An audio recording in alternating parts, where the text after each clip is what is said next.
রাজশাহীতে এক নারী চিকিৎসক ও তার বাবাকে বাসা থেকে অপহরণ করার অভিযোগ উঠেছে। এই চিকিৎসকের মাকেও কুপিয়ে আহত করা হয়। পরে সিরাজগঞ্জে সলঙ্গা এলাকায় বাবাকে ফেলে গেলেও খোঁজ নেই ওই চিকিৎসকের। এই ঘটনায় মামলা করেছে পরিবার। এরপরই নারী চিকিৎসককে উদ্ধারের অভিযান শুরু করেছে পুলিশ।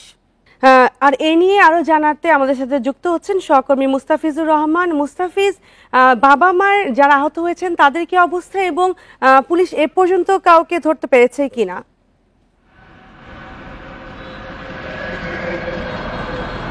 দেখুন, কালকে ভোর রাতের এই ঘটনাটি এবং যে সময় যে ৬ জন ছিল, অপহরণকারীদের দলে ৬ জন ছিল, এর মধ্যে ২ জনকে তারা শনাক্ত করতে পেরেছে। অর্থাৎ পরিবারের যারা ছিলেন, অর্থাৎ নারী চিকিৎসকের যে বাবা মা এবং তার যে প্রতিবেশীরা রয়েছেন, তারা সেখান থেকে ২ জনকে শনাক্ত করেছেন এবং ২ জন সেখানে স্থানীয় এবং তাদের সেখানে কিন্তু এর আগেও একাধিকবার ঘোরাফেরা করতে দেখা গেছে বা এলাকায় তাদের বিচরণ ছিল, এমনটি কিন্তু স্থানীয় যারা রয়েছেন তারা বলছেন। এবং আহত যে মা রয়েছেন নারী চিকিৎসকের, তিনি কিন্তু এখন পর্যন্ত আমরা যতটুকু জানি তিনি রাজশাহী মেডিকেল কলেজ হাসপাতালের ৮ নম্বর ওয়ার্ডে চিকিৎসাধীন রয়েছেন এবং চিকিৎসকরাও কিন্তু জানিয়েছেন যে তিনি এখন পর্যন্ত শঙ্কামুক্ত, যদিও তার মাথায় একাধিক ধারালো অস্ত্র দিয়ে আঘাত করা হয়েছে এবং বেশ কয়েকটি সেলাইও তার মাথায় রয়েছে এবং আমরা জানতে পেরেছি। সেই সাথে গতকাল কিন্তু যে নারী চিকিৎসকের বাবা, যাকে সিরাজগঞ্জে ফেলে দেওয়া হয়েছিল এবং তাকে কিন্তু চেতনানাশক ইনজেকশন তাকে প্রয়োগ করা হয়েছিল এবং এরপরে তাকে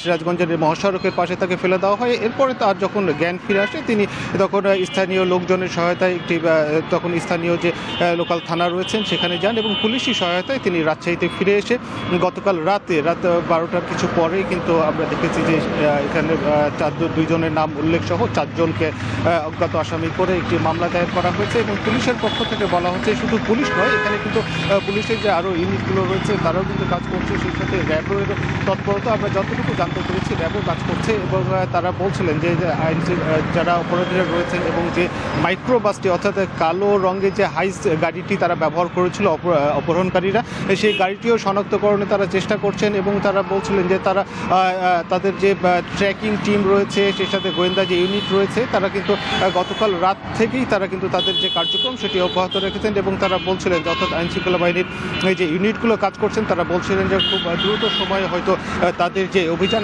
সেটি তারা সাকসেস হইতে পারবেন এবং অর্থাৎ তারা বলছিলেন যে তাদের হাতে বেশ কিছু গুরুত্বপূর্ণ নথি এরই মধ্যে কিন্তু এসেছে এবং তারা অনেক গুরুত্বপূর্ণ ক্লু কিন্তু পেয়েছেন এবং তারা আশা করছেন যে হয়তো দ্রুত সময়ের মধ্যে অপহরণকারী যারা ছিলেন, অর্থাৎ যে 6 জন ছিলেন, তাদেরকে শনাক্তকরণ সহ তাদেরকে আইনশৃঙ্খলা আইনের আওতায় নিয়ে আসা সম্ভব হবে। এমনকি কিন্তু যারা অপারেশনে রয়েছেন, অর্থাৎ আইনশৃঙ্খলা বাহিনীর যারা রয়েছেন, তারা কিন্তু এটি জানাচ্ছিলেন। এ ছিল রাজশাহী থেকে সর্বশেষ। জি, নারী চিকিৎসক অপহরণের বিষয়ে জানাচ্ছিলেন সহকর্মী মুস্তাফিজুর রহমান।